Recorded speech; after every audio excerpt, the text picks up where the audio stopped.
Today I want to talk about Viktor Frankl. He's got an amazing story, born in 1905. This guy, it's hard for us to imagine maybe what his life was like living in today's day and age. Viktor was fascinated by human behavior and studied all the great psychologists at the time.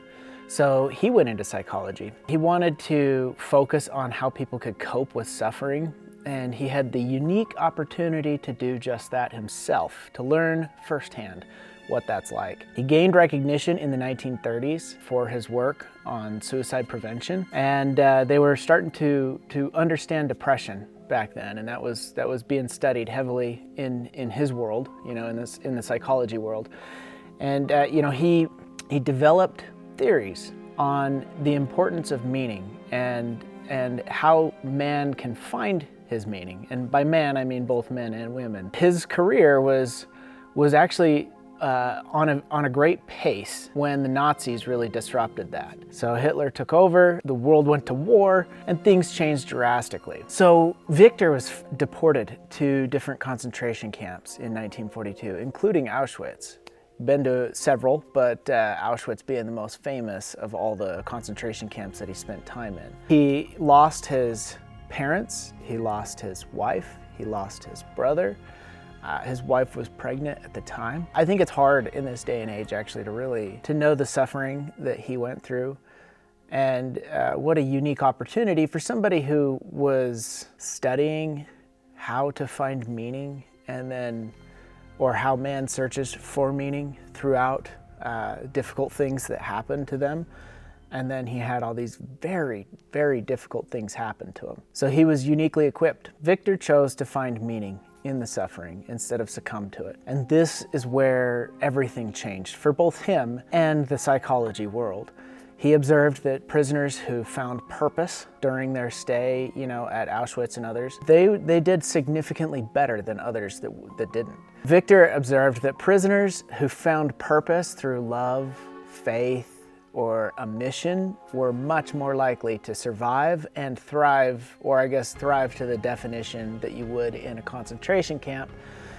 They did much better than those that did not have purpose. While he was working on railroad tracks, he would, in order to keep himself going, he would visualize himself giving talks to students at a university, visioned in his head after the fact. So he was thinking about when he gets out of the concentration camp, he's going to use this experience for good and to help other people. And that's exactly what happened. He ended up doing just that after he got out, including writing books. But post-war, he returned to Vienna in 1945. He had obviously survived the Holocaust with those that had come out of these concentration camps, and everybody had a story to tell, and Viktor told his. He lost nearly everything, but he remained committed to his work. He wrote Man's Search for Meaning in just 9 days, which is a book telling all about his experience and what he learned, of course. The book became a global classic and was translated in 30 different languages. He developed logotherapy, which is based on the idea that the primary human drive is meaning and not just pleasure or power. This is I think a lesson that probably applies throughout all of history, but especially right now. Right now, it does seem like it's pleasure or power that is pursued, when I think meaning is really the thing that we should be focused on. He spent the rest of his life teaching, writing, and lecturing around the world. His philosophy influenced leaders, educators, and people from all walks of life, including his entire industry of psychology.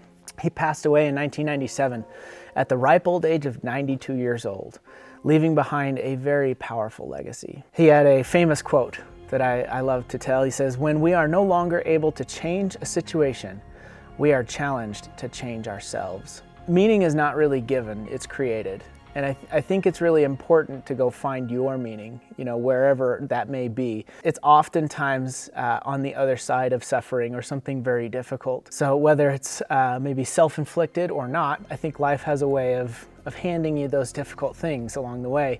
We all have that opportunity to find meaning. So I would empower you to do just that. Find your meaning, find your purpose, and roll with it. been Good Vibrations with Matt Snyder. Thank you, guys.